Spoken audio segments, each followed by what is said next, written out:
சட்டம் ஒழுங்கு சிறப்பா இருக்குன்னு ஸ்டாலின் கனவு உலகத்துல வாழ்ந்துட்டு வர்ற நேரத்துல அது பொய்ன்னு பெரிய குண்ட தூக்கி போட்டு இருக்கு அவர் பொறுப்பு வகிக்கிற காவல்துறை. கடந்த ஒரு வருஷத்துல சென்னையில மட்டும் 1000 பேரை குண்டாசுல கைது செஞ்சிருக்கோன்னு பெருமையா சொல்லி இருக்கு. ஒரு நகரத்துல மட்டும் 1000 பேர்னா அது பெருமையா இல்ல நிர்வாக தோல்வியா?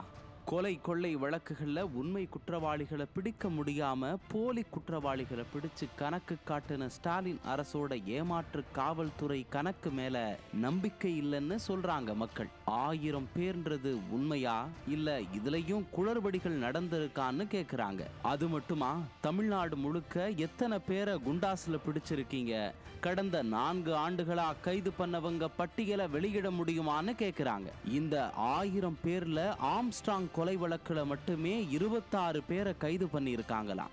இது காவல்துறையோட பெருமையா?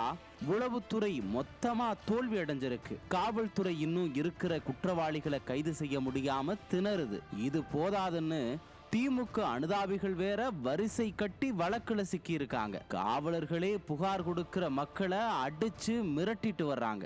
காவல்துறை இவ்வளவு மோசமா இருக்கும் போது இதை விளம்பரப்படுத்தி நிர்வாக தோல்வியை மறைக்கிற முயற்சியாவே இது பார்க்கப்படுது.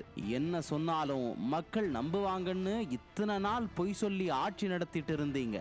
ஆனா இனியும் உங்களோட பொய்களை நம்ப மக்கள் தயாரா இல்ல. உங்க ஆட்சிக்கும் உங்க விளம்பரத்துக்கும் மக்கள் பை பை சொல்ல தயாராகிட்டாங்க முதல்வரே.